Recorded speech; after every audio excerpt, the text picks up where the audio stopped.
আসসালামু আলাইকুম। এইচএসসি পরীক্ষা চলাকালীন একটা কোশ্চেন আমরা প্রচুর পাই যে ভাইয়া আমার এই পরীক্ষাটা খারাপ হয়েছে, ওই পরীক্ষাটা খারাপ হয়েছে, আমি এখন কি করব, বা আমি 11টা এমসিকিউ ভুল করে আসছি, আমি এখন কি করব, এবং আমাদের একটা পেপার খারাপ হয়েছে, আমি তাহলে সামনে কি করব, ভাই আমার ক্লাস থাকবে কিনা। তো যদি তোমার এইচএসসি পরীক্ষা বা যে কোনো বোর্ড পরীক্ষায় যেখানে 2টা পেপারে পরীক্ষা হয়, এগুলোতে যদি কোনো একটা পরীক্ষা খারাপ হয়, তাহলে অ্যাজ এ স্টুডেন্ট তুমি কি করতে পারো সেটা নিয়ে আজকের এই ভিডিওতে বিস্তারিত আলোচনা থাকবে। ছোট্ট একটা ভিডিও হবে, বাট আমি কিছু রিয়েলিস্টিক সলিউশন দেবো, তোমার কাজে লাগবে, ভিডিওটা দেখো। আচ্ছা, প্রথম যেটা আমাকে বুঝতে হবে সেটা হলো মেজারমেন্ট, মেজার করতে হবে।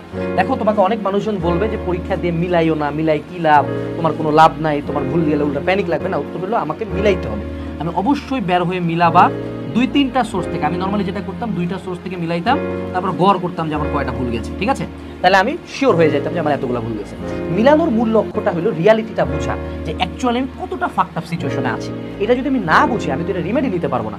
বিষয়টা কেমন হচ্ছে, ধরো আমার সে টু সে কোনো একটা বডির অর্গান নষ্ট হয়েছে, টু সে ধরো আমার কিডনির সমস্যা, সে টু সে, হ্যাঁ। তো আমাকে এখন ডাক্তার বলছে যে আপনি এইসব টেস্ট করে নিয়ে আসেন, আমরা দেখি যে আপনার কতটুকু নষ্ট হয়েছে, ওই অনুপাতে আপনার চিকিৎসাটা হবে, রাইট? এখন আমি বলছি না ভাই, আমার তো টেস্ট করলে ভয় লাগবে ভাই, না না না, টেস্ট করা যাবে না ভাই, আমি ওইদিকে তাকাবোই না, তো উল্টা বিপদ। সো আমাকে মেজার করতে হবে এক্স্যাক্টলি যে আমার কয়টা ভুল গেছে। সে টু সে উদাহরণস্বরূপ তোমার 10 মার্কের এমসিকিউ চলে গেছে কোনো একটা সাবজেক্টে, ফার্স্ট পেপারে।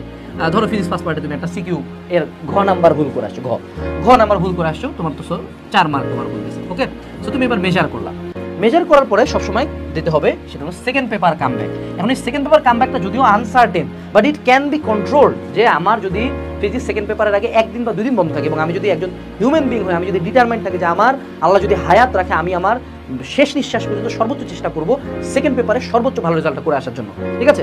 তো সেক্ষেত্রে সেকেন্ড পেপারের আমাদের কামব্যাকটা দিতে হবে ম্যাক্সিমাম প্রিপারেশন নিয়ে যায়, মানে ম্যাক্সিমাম ইউ ক্যান। যেমন আমি আজকে এই ভিডিওটা যখন বানাচ্ছি তখন বাংলা দ্বিতীয় পত্র পরীক্ষা হয়েছে, আমার অনেক স্টুডেন্ট যাদের সাথে আমি কানেক্ট, যারা প্রথম পত্রতে বেশ ভালো রকম ধরা খাইছিল, তারা সেকেন্ড পেপারে বাউন্স ব্যাক করছে, তারা সেকেন্ড পেপারে নাম্বারটা কুলায় ফেলাইছে। অর্থাৎ তাদের ইনশাআল্লাহ বাংলা প্রথম পত্র দ্বিতীয় পত্র মিলায় প্লাস থাকবে। যেহেতু আমাদের প্রথম পত্র দ্বিতীয় পত্র মিলায় নাম্বারটা, সেহেতু আমাদের প্লাসটার দিকে ছুটাটা বেশি সাজেস্টেড, ঠিক আছে? সো তখন আমরা ওখানে ম্যাক্সিমাম টার্গেট করব। সো যদি আমার একটা ঘ নাম্বার যে থাকে, তাহলে আমাকে কি করতে হবে?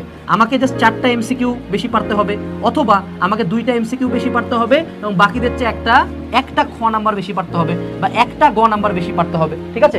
সো এই জিনিসটা কিন্তু ইম্পর্টেন্ট, যে আমি একটা মেজারেবল কোয়ান্টিটিতে আছি, আমি জানি কতটা ধরা খাইছি, এবং সেই অনুপাতে আমি এফোর্টটা দিব, সেই অনুপাতে পরীক্ষার হলে আমি সিরিয়াসলি এবং সচেতনতার সাথে পরীক্ষাটা দিব। এরপরে যে পয়েন্টটা সেটা হলো যে আমাদের রিয়ালিটি ফর অ্যাডমিশন, এই জিনিসটা বুঝতে হবে। তার আগে আমি একটা কথা বলে রাখি, তোমাদের এবছর অ্যাডমিশনে হালকেনস্টাইনের সবচেয়ে অভিজ্ঞ টিচার প্যানেল আছে, অর্থাৎ যারা কোচিং লাইনে 20 বছর 25 বছর পড়াইছে, এই সকল মানুষজন ইনক্লুডিং আমাদের ইয়াং ব্লাডরা এবছর অ্যাডমিশন কোর্সগুলো পরিচালনা করবে। এবং তুমি যদি হালকেনস্টাইনকে গত কয়েকদিন যাবত ফলো করে থাকো, আমাদের প্রত্যেকটা কোর্স, প্রত্যেকটা বই থেকে আমরা 75% আপ কমন দেই ইনশাআল্লাহ, এটা আল্লাহর অশেষ রহমত এবং আমাদের টিমের কর্মদক্ষতা। সো যারা চান্স পাইতে চাও, বিশেষ করে যারা মিড ক্যালিবার এবং লো ক্যালিবার মানুষজন আছো, বাইরে দেখাচ্ছ তোমার বিশাল হামবড় প্রিপারেশন, অন্য যেখানেই পড়ো না কেন সেটার সাথে নিঃসন্দেহে অবশ্যই হালকেনস্টাইনের কোর্সগুলোতে এনরোল করবা। এই জন্য আমাদের অ্যাফোর্ডেবল দাম থাকে, কিন্তু কোয়ালিটি থাকে প্রিমিয়াম। আমাদের বইগুলো অ্যাফোর্ডেবল থাকে, বাট কন্টেন্ট থাকে প্রিমিয়াম। তুমি আর কিছু পাও না পাও আমাদের কাছে, তুমি একটা জিনিস গ্যারান্টি দিয়ে বলতে পারি, তুমি কমন পাবা, এবং তোমাকে যারা পড়াবে তারা মেলা বছরের এক্সপিরিয়েন্স, তারা এই জিনিসগুলোতে এক্সপার্ট। তো এটাতে তোমার এখন কোনো প্রি বুকিং কিছু করতে হবে না। আমি নিচে আমাদের হালকেনস্টাইন ফ্যামিলি ফেসবুক গ্রুপের লিঙ্ক দিচ্ছি, এখনই ভিডিওটা পজ করে গ্রুপে জয়েন দিয়ে রাখো। তোমার ফ্রেন্ড না থাকলে ইনভাইট করে রাখো। গ্রুপে প্রচুর এক্সাইটিং বিভিন্ন পোস্ট করা হয়, আমাদের টিচারদের সাথে সরাসরি কানেক্ট করা যায়, কোশ্চেন করা যায়। সো একটা ফেসবুক গ্রুপ, অসংখ্য ফেসবুক গ্রুপে তুমি জয়েন আসো, যেগুলো অ্যাকচুয়ালি বোগাস। মিম দেখার জন্য অ্যাটলিস্ট একটা এডুকেশনাল ফেসবুক গ্রুপে জয়েন করো ভিডিও ডেসক্রিপশন বক্স থেকে। এখন আমরা যেটা নিয়ে কথা বলছিলাম সেটা হলো রিয়ালিটি ফর অ্যাডমিশন। দেখো, অনেকে আছে এই কোয়ান্টিটিটা মাপতে চায় না, যে আমি কতটা ফাঁক আপ করছি এটা আমি মাপবো না। এটাতে কোনো গেইন হয় না, বরঞ্চ উল্টা লস হয়। লসটা কি হয়, যেমন আমার অনেক স্টুডেন্টকে আমরা একটা সময় দেখছি যে ও ম্যাথে 10টা এমসিকিউ ভুল করে আসছে, ঠিক আছে? বা ফিজিক্সের পেপার 1-এও একটা সিকিউ মারা খাইছে, পেপার 2-তেও একটা সিকিউ মারা খাইছে। তো এই স্টুডেন্টটা কিন্তু খুব ভালো মতোই জানে যে আমার জিপিএ 5-ও হয়তো আসতেছে না, ফিজিক্সে প্লাস আসতেছে না, বা ম্যাথে প্লাস আসতেছে না। বা অনেক স্টুডেন্ট আছে যারা 3 থেকে 4টা সাবজেক্টে যে ও প্লাস মিস করবে এটাও জানে, কিন্তু জানা সত্ত্বেও just because of his ego and কোনো একটা অলৌকিক ক্ষমতার হয়তো বা সে অপেক্ষায় থাকে, যেটা নর্মালি কাজ করে না। কারণ আমি যদি জানি আমার 11 মার্ক 15 মার্ক মিস গেছে, এটা কখনো পরীক্ষার হলে সাথ দিয়ে দিবে না, 1-2টা কেস বাদে। তো সে কোনো একটা ডিভাইন ইন্টারভেনশনের অপেক্ষায় থাকে, ইঞ্জিনিয়ারিং কোচিং করতে চলে যায় বা মেডিকেল কোচিং করতে চলে যায়। বাট যখন আমার এইচএসসি রেজাল্টটা দেয়, এইচএসসি রেজাল্ট তো হলো সূর্যের মতো সত্য, অর্থাৎ একদম সূর্য যেমন উঠলে সব কিছু আলো হয়ে যায়, ঠিক ওরকম আলো হয়ে যায়, গোটা পৃথিবী তোমার রেজাল্ট জানবে। এবং তখন যে 5 পয়েন্ট না পাওয়া সত্ত্বেও পুরা লাইফের রেজাল্ট দিতে দিতে কিন্তু 2 মাস অ্যাডমিশন টাইমে চলে যায়। 2 মাস চলে যায়। এই যে তুমি 2 মাস অ্যাডমিশন টাইমের খাইলা ইঞ্জিনিয়ারিং কোচিং করে, যে ইঞ্জিনিয়ারিং এ তুমি পরীক্ষাও দিতে পারবা না, এবং যে ইঞ্জিনিয়ারিং এর তোমার in the first place coaching করা উচিত হয় না, কারণ যার একাডেমিকে এত গ্যাপ, তার তো বুয়েট করার দরকার ছিল না, তার দরকার ছিল একটা varsity university seat. You could have gone for DU and got a seat there, but you chose to follow your ego. Then ধরা খায় তুমি দেখবা রেজাল্টের পরের দিন উদ্ভাসের অর্ধেক বেঞ্চ ফাঁকা। Don't be that guy. Reality এখানে তুমি মিলাবা, দেখবা যে কি অবস্থা তোমার। এইচএসসি রেজাল্ট দেওয়ার অনেক আগে বোঝা যায় আমি কতটা ধরা খাবো। অনেকেই ধরাটা মানে নিয়ে সুইচ করে ভার্সিটি ইউনিটে বা মেডিকেলে, বা ধরো ইঞ্জিনিয়ারিং বুয়েটে সে পরীক্ষা দিতে পারবে না, সে জানে, সে টার্গেট করে কুয়েটে একটা টপ নচ সাবজেক্ট লাগবে আমার, টপ 100 টার্গেট করে সে কুয়েটে, যেহেতু এমসিকিউ এক্সাম হয়, ইঞ্জিনিয়ারিং এমসিকিউ প্রিপারেশন বেশি করে নেয়, রিটেনটা একটু কম করে নেয়, কারণ সে জানে আমাকে কোথায় যেতে হবে। কিন্তু অন্যরা ইগোর বশবর্তী হয়। সো পরীক্ষা খারাপ হইলে ইগোর বশবর্তী হবে না। তোমার এইচএসসি রেজাল্ট আলটিমেটলি কোনো দামও লাগবে না, তোমার মেইন লাগবে হলো অ্যাডমিশনের রেজাল্ট। ভাই এইচএসসি রেজাল্ট কেউ খেয়াল রাখবে না, ওই ধরনের রেজাল্ট দেওয়ার পরে 7 দিন পর্যন্ত সর্বোচ্চ। তুমি যদি আমাদের গ্রুপে জয়েন থাকলে দেখবে 7 দিন লাফালাফি, 7 দিন পরে কেউ নেই। ঠিক আছে? আচ্ছা, এর পরবর্তীতে সেটা হলো একসেপ্ট এন্ড মুভ অন। ধরে নাও তুমি সেকেন্ড পেপারে রিডেমশন করতে পারলা না, উল্টা দেখা গেল সেকেন্ড পেপারে তুমি আরো 4 মার্কের কাটা খায় গেছো। সেক্ষেত্রে আসলে তুমি কি করবে? আমি তোমাকে আজকে একটা রিয়ালিটি বলি। যারা এইচএসসি রেজাল্ট নিয়ে খুব প্যানিক করতেছো, তোমাদের প্রত্যেকের 4th সাবজেক্ট আছে, ঠিক আছে? এই 4th সাবজেক্টে তুমি যত পয়েন্ট পাবা, পয়েন্ট হিসাবটা কিভাবে হয়, 80 পাইলে তো 5 পয়েন্ট, তাই না? এই তো আমরা জানি। সো তুমি তো 4th সাবজেক্টে আশা করা যায় যে অ্যাটলিস্ট 4 পয়েন্ট তো পাবি, অ্যাটলিস্ট কত পাবি? 4 পয়েন্ট তো পাবি। তো ধরে নিলে তুমি পাইলা 4 পয়েন্ট, ঠিক আছে? এবং তুমি 3টা সাবজেক্টে কয়টা, এখান থেকে টোটাল মাইনাস হবে কত? 3 পয়েন্ট আমরা মাইনাস করে ফেলবো। এই 3 পয়েন্ট যুক্ত হবে তোমার বিভিন্ন সাবজেক্টে। সো ধরে নাও কোনো একটা সাবজেক্টে তুমি পাইছো 3, সো এই 3 পয়েন্টে 2 পয়েন্ট ওখানে যুক্ত হয়ে ওই সাবজেক্টটা হয়ে যাবে 5।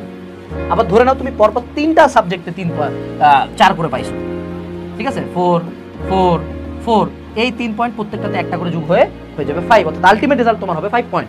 তুমি পাচ্ছ না কি ভাইয়া? পাচ্ছ না হলো গোল্ডেন। পাচ্ছ না কি? গোল্ডেন পাচ্ছ না। সমাজের মুখে গোল্ডেন মেলা লাফালাফি দাপাদাপি হইলো, আলটিমেটলি গোল্ডেনের তেজ কয়দিন ভাইয়া? 7 দিন।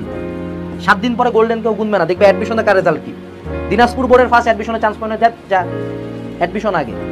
দ্বিতীয় যেটা, সেটা হলো যে আমাদের আলটিমেটলি ঢাকা ভার্সিটি, মেডিকেল বা বাকি যত বিশ্ববিদ্যালয়ে প্রত্যেকটা সার্কুলারে দেখবা পয়েন্ট উল্লেখ করে, যার জিপিএ 5 আছে তার পুরো পয়েন্টটাই সে পাবে, সে যে কোনো জায়গায় অ্যাপ্লাই করতে পারবে। যদি এসএসসিতে 4.5 থাকে বা 4ও থাকে, এবং এইচএসসিতে যদি 5 থাকে, অনেক ভার্সিটিতে অ্যাপ্লাই করতে পারবা। আর ডবল যদি 5 থাকে, বললেন না, ডবল যদি 5 পয়েন্ট থাকে, তাহলে তোমার আল্লাহ জন্মে কোনো জায়গায় এক্সাম দিতে সমস্যা হওয়ার কথা না। সমস্যা হবে কোন জায়গাতে? সমস্যা হইতে পারে 2টা মাত্র ভার্সিটিতে। কয়টাতে? 2টাতে। এক হলো বুয়েট আসলে কোন বছর কি চায় বসবে উই ডোন্ট নো। আমরা যদি বলি যে 90 আপ, অনেকে 90 আপে পরীক্ষা দিতে পারে না। So BUET is for the টপার্সরাই এক্সাম দিবে। So BUET can never be certain. এবং বুয়েটে জিপিএর উপর মার্ক নাই, কিন্তু জিপিএ দেখে বুয়েটে ভর্তি পরীক্ষা দেওয়া যায়। আর মাঝে মধ্যে খুব রেয়ার কেসেস কুয়েট একটু স্ট্রিক্ট করে ফেলে বুয়েটকে দেখে। কিন্তু অবশ্যই বুয়েটের সার্কুলারে যদি সেটা 90 আপ চায় বা 80 আপ চায় বা টোটাল মার্কের উপর ভিত্তি করে দেয়, কুয়েট ওটাকে অবশ্যই অ্যাটলিস্ট 1/3 ইন্টেন্সিটিতে নিয়ে যায়। সো আমার কুয়েট বাদে বাকি বাংলাদেশের যত ভার্সিটিতে আছে সবগুলোতে আমি 5 পয়েন্ট পাইলেই আল্লাহর রহমতে ইনশাআল্লাহ পরীক্ষা দিতে পারবো, অর্থাৎ আমি অ্যাডমিশনের রেজাল্টে একটা ইফেক্ট রাখতে পারবো by dint of my effort and determination. So যেহেতু আমার 5 পয়েন্ট পাওয়াটাই মেইন, গোল্ডেন পাওয়াটা মেইন না। সো তুমি যে জিনিস নিয়ে এখন পেইন খাচ্ছ, যে জিনিস নিয়ে প্যানিক করতেছো, তোমার মেইন পেইন এবং প্যানিক খাওয়া উচিত অ্যাডমিশন নিয়ে, যেটা এখনকার আবার কনসার্নও না। এখন এইচএসসিটা রিল্যাক্সে পার করো। খারাপ লাগবে, নিঃসন্দেহে খারাপ লাগা কমবে না। একটা পরীক্ষায় কট খাইলে 2 দিন মাথায় অ্যাবনরমাল থাকে, তৃতীয় দিনের দিন দেখো তুমি ভুলে গেছো, ঠিক আছে? তো যেগুলা বললাম এগুলা মেনটেন করিও।